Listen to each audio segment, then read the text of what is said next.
you don't work, you're off. And even the better ones, the order numbers is only about 20. It was a huge thing, yeah. I think I've only felt that lately, you know, sort of that the work justifies it instead of the whatever. But After half a century of silence, Lee Majors finally broke his silence, revealing that the greatest pain of his life was not betrayal, but the moment of helplessness, witnessing his wife Farrah Fawcett with his close friend Ryan O'Neal in bed together. Back in the 1960s, Lee Majors and Farrah Fawcett were hailed as Hollywood's golden couple, perfect in every frame, radiant on every red carpet.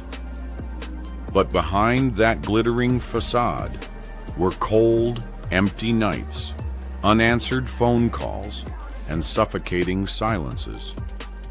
When Farrah left Lee for his best friend, Ryan O'Neal, the world was in uproar. But only Lee truly lost everything, love, friendship, and a part of his own soul. I'm not mad at her. I just never forgot, he admitted, his voice hoarse and trembling. Yet the relationship between Fawcett and Ryan also ended in fracture and deep pain, as if paying the price for past wrongs. In the late 1960s, when Hollywood still smelled of gasoline mixed with cigarette smoke and the Doors' music filled the Sunset Strip bars, Lee Majors walked into a small cafe in Los Angeles. The purple neon light reflected off his dark brown hair, his eyes glinting with the cold light of someone who had tasted both glory and loneliness. At 29, he was a rising television star, after the Big Valley freshly divorced, and just beginning to realize that fame did not equal happiness. A few blocks away, Farrah Fawcett, a 21-year-old Texas girl with a slight Southern accent, had just arrived in California with a brown leather suitcase and a degree in microbiology that nobody cared about. She only had her sunlit Corpus Christi smile, honey blonde hair, and the naive belief that Hollywood would love her. Lee's manager, Dick Howard, placed a publicity photo of Farrah on the table. "You should meet her." Lee glanced at it and laughed. If angels exist, they probably look like this. He sent a bouquet of red roses and wrote a note. "Dinner, Lee." Farrah thought it was a joke from a fan, asked her friends and laughed. "Oh, it's the television star." Their first date was at Riviera Golf Course. Lee opened the car door, pulled out a chair, and ordered for her. Farrah later said, "I had never met such a gallant man. Indigenous men only know how to open a beer can." From then on, they were inseparable, like two perfect puzzle pieces. He was the rising star, she, the new girl with a Wella Balsam contract and a smile that melted cameras. Within a few years, Hollywood dubbed them the Golden Couple. In 1970, Photoplay magazine ran a photo of Lee holding Farrah's hand, him in a navy suit, her in a white floral dress, under the headline, "The Couple That Defines Hollywood Love." On July 28, 1973, they married at the Beverly Hills Hotel. The ceremony had only 50 guests, a simple white Halston gown, no frills. Farrah changed her name to Farrah Fawcett Majors as a way of blending with him. Lee bought a Bel Air mansion, and Farrah, despite a guest role on Owen Marshall, voluntarily slowed her career.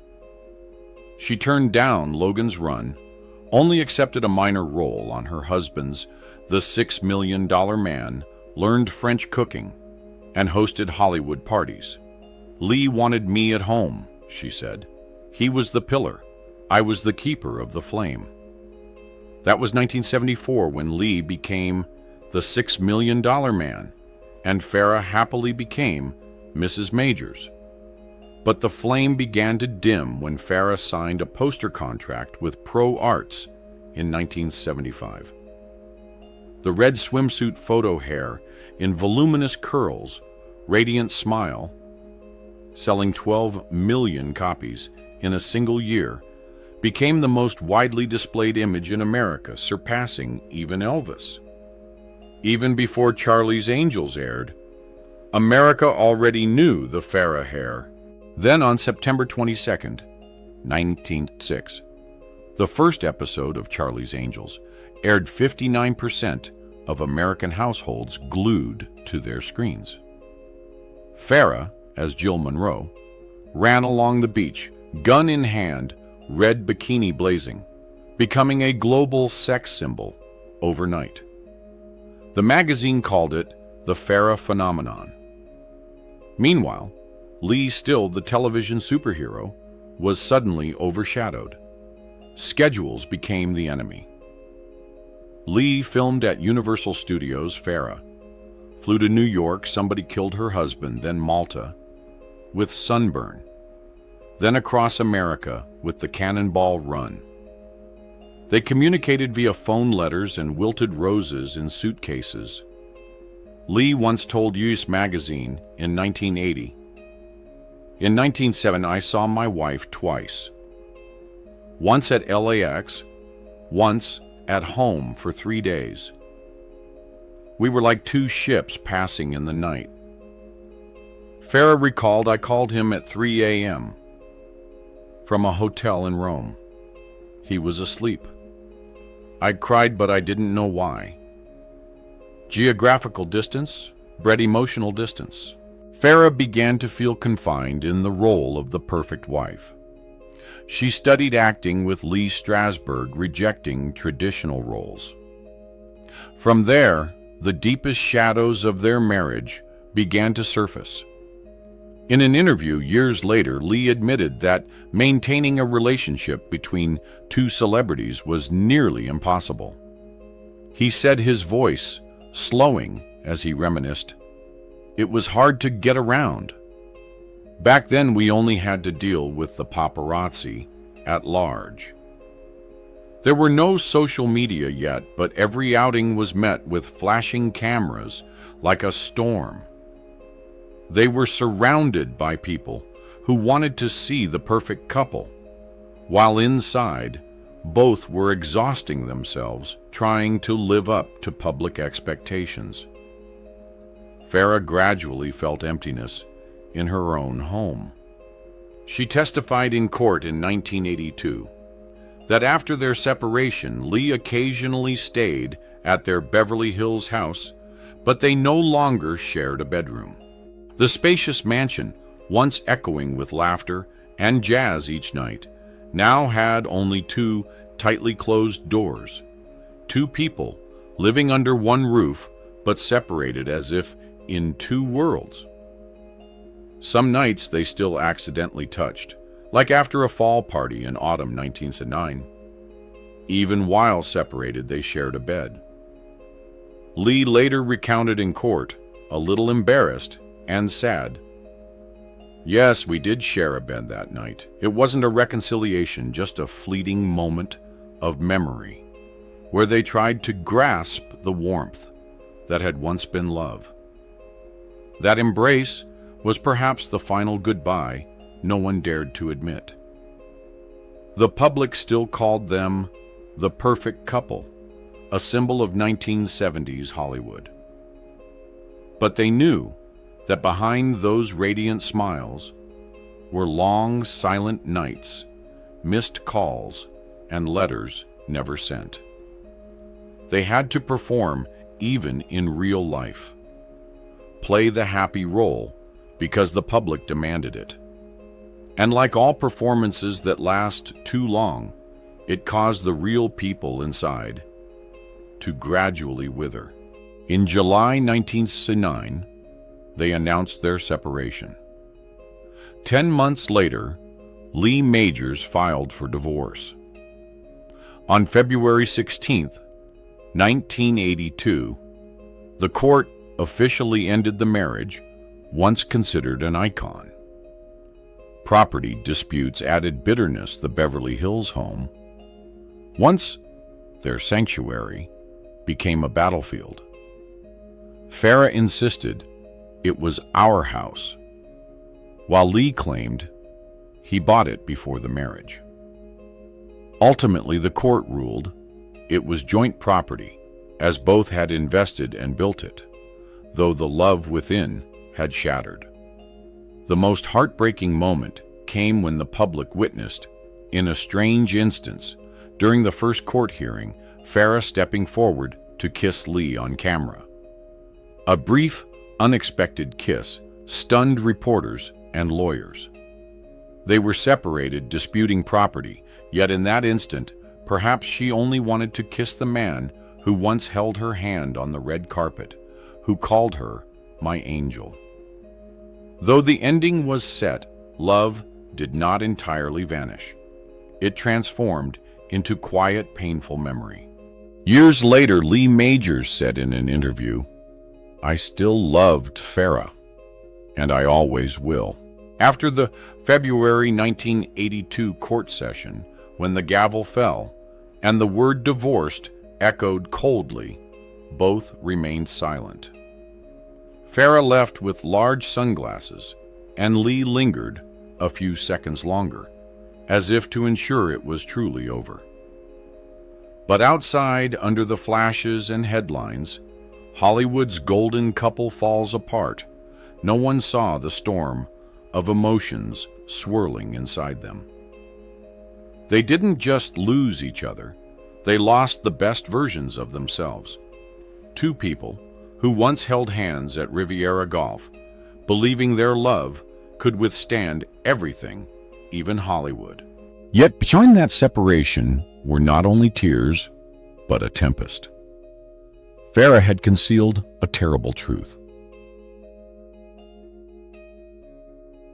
Between the 1960s and 1970s, when Hollywood was a world of smoke parties and million-dollar contracts, Lee Majors and Ryan O'Neal emerged as two masculine, handsome stars representing the ideal American man. Lee, as Heath Barkley in The Big Valley, was a tall cowboy from Michigan, a former college football player whose dreams were cut short by a car accident.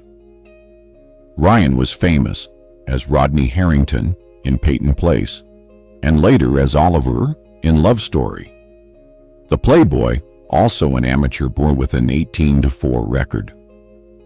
They met at entertainment industry parties where TV stars gathered to unwind after shoots. They quickly became close friends, fishing trips, drinking at Hollywood bars, sharing stories about women and careers. "We were guys of the same era, same mindset," Lee admitted in an interview. "Ryan was a good friend. We were like brothers." Their friendship was built on common ground. Both were 1970s playboys, with Ryan famous for courting Ursula, Andress, Bianca, Jagger, Barbra Streisand, and Diana Ross, while Lee, married to Farrah Fawcett since 1973, maintained his superhero image from the $6 Million Man. They often met at events like producer Aaron Spelling's parties. He later created Charlie's Angels for Farrah. Ryan, at that time, considered Lee like an older brother, a traditional strongman, unlike his own bad boy image. They even cared for children together when Ryan visited his daughter Tatum on the Circle of Two set in Toronto in 1979. Tatum introduced her father to Lee, and they immediately planned a drinking meetup. "We joked like old times," Ryan wrote in his memoir. Yet a storm began to brew.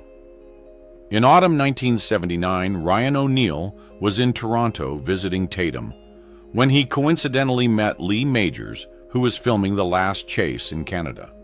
They laughed, reminisced old times from Hollywood, drinking sessions to long fishing trips. When Ryan flew back to Los Angeles first, Lee called. "Farrah is home alone. You should visit her. Take her out to dinner so she's not sad. At first, Ryan hesitated. He knew Lee was a good friend, a longtime brother, and didn't want to intrude. But curiosity and a sense of responsibility led him to call Farrah, inviting her to a J.J. Cale concert. That evening ended with a kiss, which Ryan later described as bloody, as if fire had burned through the boundaries between friendship, loyalty, and desire. Just 2 days later, Farrah announced her separation from Lee. The truth was, Ryan had anchored deeper than intended, pulling her out of a fragile marriage. Betrayal spread like wildfire. Shocked and heartbroken, Lee could not believe his friend had become his replacement. The love, already fragile due to distance and work, turned into a public tragedy. Lee and Ryan's friendship immediately dissolved. No more greetings, no more friendly meetings. Meanwhile, Ryan entered a long, tumultuous relationship with Farrah, full of violence, infidelity, and upheavals, lasting 30 years, while Lee sank into loneliness, remarried 3 times, but could not erase the memory of his ex-wife. As for the betrayers, Farrah and Ryan, they moved to Malibu immediately, where the waves crashed like an endless love song. The beachfront house became their sanctuary. Farrah cooked Texas chicken soup. Ryan grilled steaks on the charcoal, and they lay on the wooden floor, listening to Neil Young records. Each morning, Ryan made coffee. Farrah painted on the balcony, her hair blowing in the sea breeze. They rode horses along the beach at sunrise, leaving footprints on the wet sand. It was the first time I felt free, Farrah told Sun Sentinel in 1989. Ryan replied, "You are the fire. I just want to keep it burning." On January 30th, 1980, Redmond James Fawcett O'Neill was born at Cedars-Sinai Hospital with wailing cries. Ryan cut the cord. Farrah held the baby and cried, "This is the most beautiful thing we've ever done." They raised Redmond like a little prince. Ryan taught boxing, Farrah taught painting, and the family watched The Sound of Music every weekend. Life revolved around barbecue parties with Alana Stewart, trips to Big Sur, and nights falling asleep on the sofa because Redmond cried. But behind the laughter were fierce arguments, Ryan jealous when Farrah posed for Playboy in 1997, Farrah angry when Ryan went to bars until dawn. "We loved each other so much we wanted to kill each other," Ryan admitted. In 1997, the storm hit. Farrah returned home early from the set and caught Ryan with Leslie Stephenson, a young brunette half her age. Farrah did not scream, did not cry. She quietly shut the door, drove away from Malibu, and disappeared for 3 days. When she returned, she said, "I was heartbroken." Ryan begged for forgiveness, but Farrah left. She moved to an apartment on Wilshire, began a brief romance with James Orr, another mistake ending with violence and court. Ryan sank into alcohol, calling at 3 a.m., "You are my soul." Farrah replied, "A soul does not betray." The relationship became even more chaotic when later Ryan's daughter, Tatum O'Neill, spoke out about the violent behavior she witnessed in the family. According to Tatum, Ryan sometimes physically and mentally abused his children, and even Farrah in stressful situations. These allegations added another layer of complexity. The public image of the two appeared romantic and passionate, yet chaotic and stormy. The relationship, already strained by busy schedules, career pressures, and fame, now faced the shadow of domestic violence. The 4 years of separation that followed for Ryan and Farrah were 4 years of hell.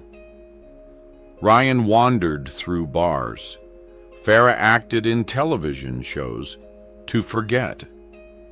Redmond grew up between 2 homes, witnessing his parents arguing over the phone. But in 2001, when Ryan was diagnosed with leukemia, Farrah rushed in like a gust of wind. She slept on the vinyl hospital chair, cooked chicken soup, massaged his legs after chemotherapy. "Leslie is gone. I'm back," she said. Ryan cried, "This time I won't hurt you anymore." They reunited more mature, arguing less. Life returned to Malibu, walking at dawn, watching old movies, and dreaming of a wedding. Farrah told friends, "Ryan is the greatest love of my life." But fate did not relent. In 2006, Farrah discovered anal cancer. Ryan became her support, sleeping on the hospital cot, flying to Germany 3 times for trials, filming Farrah's story to document the journey.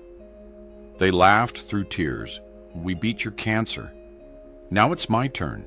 Farrah weakened, but still held Ryan's hand. "Don't let me go alone." Ryan whispered, "I will go with you to the very end." On June 25th, 2009, at 9:28 a.m., Farrah took her last breath in Ryan's arms. Her final words were, "Redmond, and I love you." Ryan sat there for hours, stroking her hair, unable to speak a word. After the funeral, he lived in solitude, keeping Andy Warhol's portrait of Farrah by his bed. In 2012, he published Both of Us, a tearful book about arguments, kisses, and the joys of parenthood. Ryan passed away in 2023, buried next to Farrah. Patrick O'Neill said Dad has gone to be with Mom. 14 years later, Ryan O'Neill passed away on December 8th, 2023, at the age of 82, after many years of battling serious health issues. In his final years, he had been diagnosed with chronic leukemia in 2001, and later prostate cancer around 2012. His health gradually declined with age, and chronic conditions ultimately leading to death from congestive heart failure related to cardiomyopathy. These diagnoses and heart problems meant that Ryan O'Neill's final years were largely tied to hospitals and medical treatment, limiting his ability to participate in film projects or appear publicly. In his personal life, Ryan O'Neill lived his final years quite privately, focusing mainly on self-care and close family relationships. Before his death, Ryan once expressed a deeply regretful wish to hold Redmond, his son, with Farrah Fawcett, and apologize for not keeping the promise he made to Redmond's mother. It was a promise he whispered at Farrah's bedside in her final days in 2009 that he would care for and protect Redmond with all the love he had left. However, reality proved cruel. Redmond O'Neill, after his mother's death, sank deep into addiction, mental health disorders, and violent behavior. At the age of 86, when recalling the period after Farrah's separation and her relationship with Ryan O'Neill, Lee Majors could not hide the heart-wrenching pain inside him. He said that the greatest shock of his life was not only losing Farrah, but also the deep sense of betrayal, witnessing his close friend, whom he had trusted completely, become his wife's lover. Seeing them hugging, kissing, sleeping together, it was more than I could bear. I felt like I was being pulled out of my own life. He admitted, his voice somber, yet tinged with the embarrassment of a man who had experienced a deeply personal loss. In an interview, Patrick recounted that his father still kept a photo of my mother, Farrah, by the bed, as if she were still there. Ryan once wrote in his memoir, "Both of us, my life with Farrah, 2012, Farrah was my last and only love." That statement, even until the end of his life, remained the most beautiful and sorrowful farewell Ryan left to the world. That betrayal not only shattered Major's heart, but also made him feel that every plan, every hope for the future with Farrah had been erased. It's a feeling that word can't describe. Every memory, every dream I had imagined with her suddenly vanished, as if I had never existed in her life, Lee recounted. That moment became a psychological scar, lasting for decades. What made the pain even deeper was that Ryan had been a close friend, someone Majors had trusted to share everything, both work and personal life. Betrayal from a close friend hurts more than losing the person you love, he admitted. Every time he recalled it, he still felt his heart being torn apart by the combination of love and trust completely broken. So what became of Lee Majors' life after that horrific event? How did he overcome the pain? Let's look back at Majors' entire journey to see the image of the most resilient man. Lee Majors was born Harvey Lee Yeary on April 23, 1939, in Wyandotte, Michigan, a suburb of Detroit. His childhood was full of loss.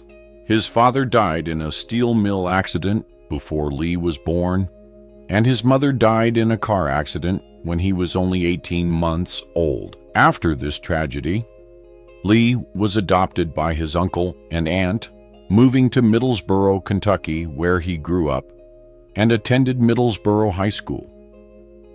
From a young age, Lee displayed exceptional athletic talent, participating in football, track, and basketball, building a solid physical foundation later suited to the masculine image on screen. Initially, Lee Majors pursued sports, receiving a football scholarship at Indiana University in 1957 to 58, then transferring to Eastern Kentucky University to continue his athletic career. However, a severe back injury temporarily paralyzed him, forcing him to abandon his athletic dreams. This turning point pushed Lee Majors toward acting, where he found a new path to develop his talent and career. After graduating with a degree in history and physical education from Eastern Kentucky University, Lee moved to Los Angeles in the early 1960s. Initially, he worked at the city's Recreation and Parks Department, but through encounters with people in the entertainment industry and encouragement from agents, Lee began studying acting at MGM. His first role was a small part in the horror film Straight Jacket 1964, with Joan Crawford, followed by appearances in television series like Gunsmoke and The Alfred Hitchcock Hour. Lee Majors' career breakthrough came in 1965 when he was cast as Heath Barkley in the Western series The Big Valley, 1965 to 1969. This role not only made him a familiar face on American television, but also built the image of a masculine, strong cowboy, an icon of the 1960s.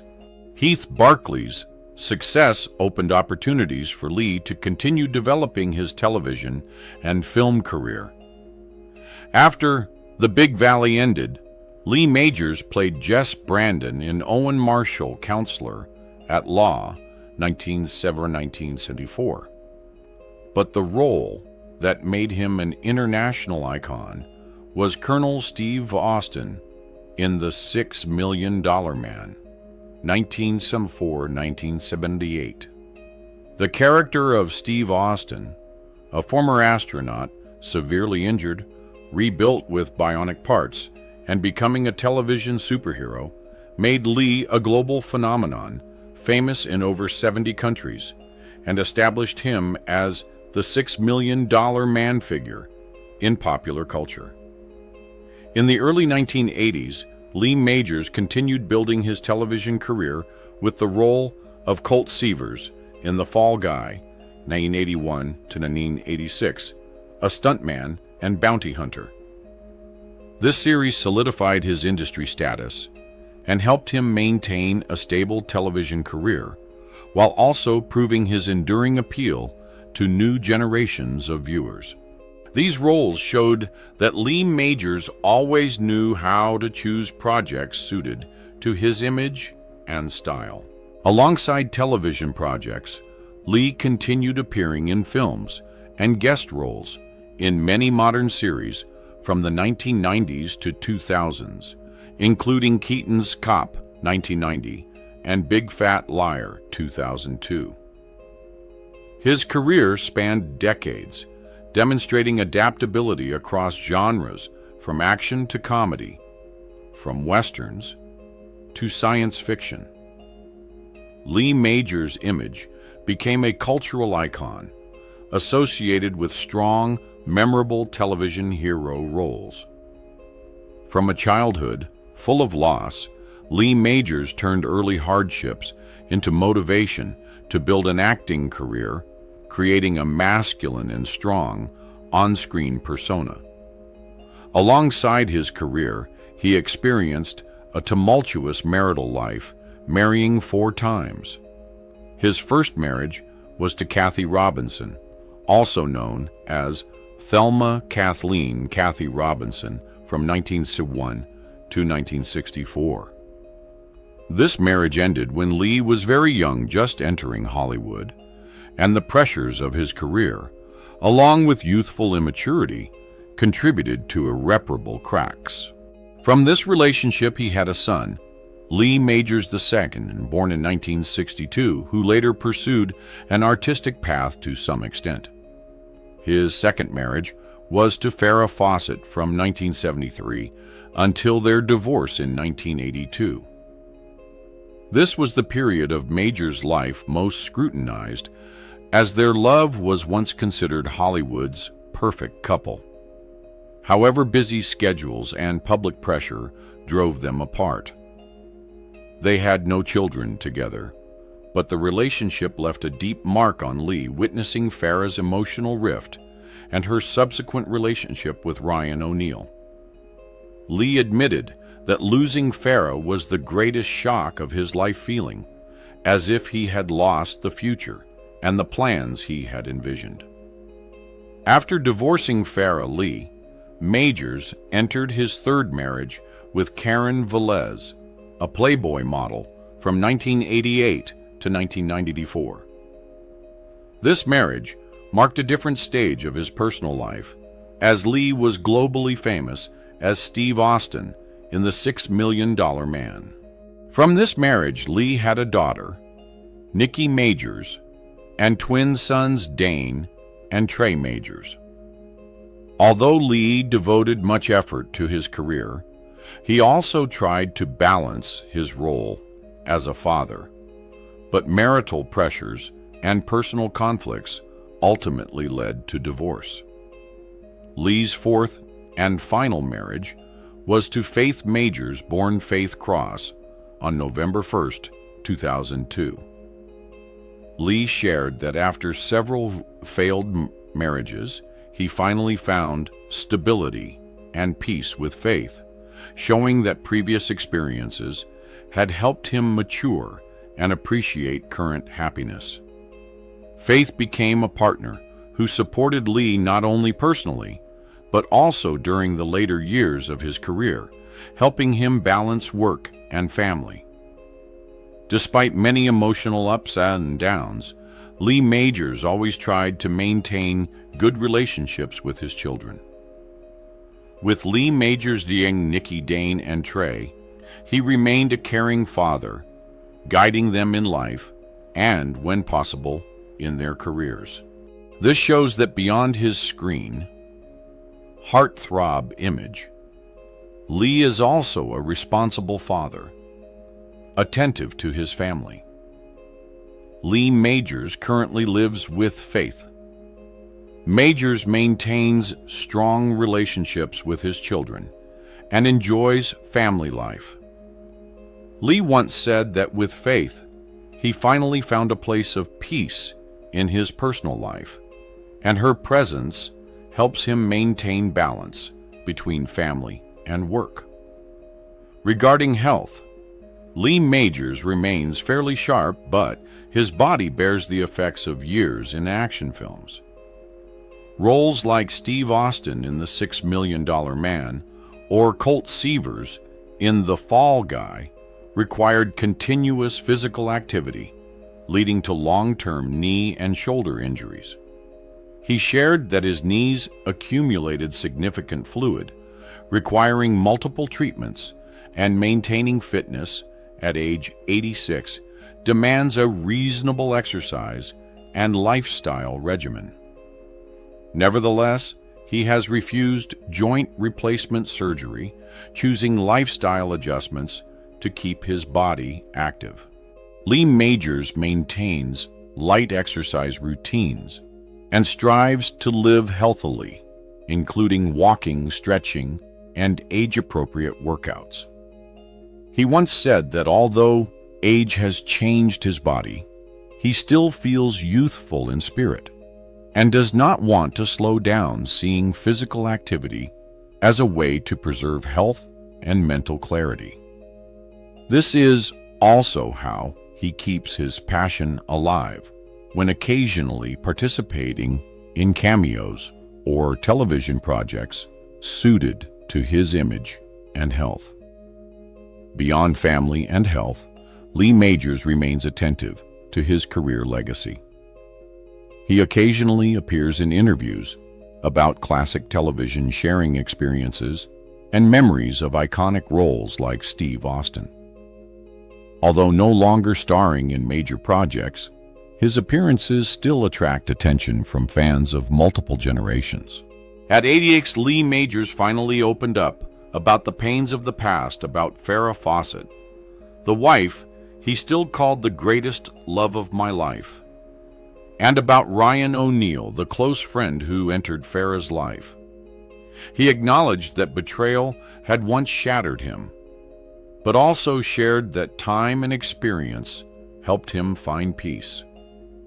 These confessions not only reveal the heart of a man who experienced love loss and fame, but also raise a profound question. Can love, betrayal, and forgiveness coexist in a human life? What do you think about this tragic and emotional story of Lee, Farrah, and Ryan? Share your thoughts below, and don't forget to subscribe to follow more true, touching, and rarely told stories about Hollywood stars, where the spotlight is just the tip of the iceberg of their lives. At 88, Lee Majors finally opened up about the pains of the past about Farrah Fawcett, the wife he still called the greatest love of my life, and about Ryan O'Neal, the close friend who entered Farrah's life. He acknowledged that betrayal had once shattered him, but also shared that time and experience helped him find peace. These confessions not only reveal the heart of a man who experienced love loss and fame, but also raise a profound question. Can love, betrayal, and forgiveness coexist in a human life? What do you think about this tragic and emotional story of Lee, Farrah, and Ryan? Share your thoughts below. And don't forget to subscribe to follow more true, touching, and rarely told stories about Hollywood stars, where the spotlight is just the tip of the iceberg of their lives.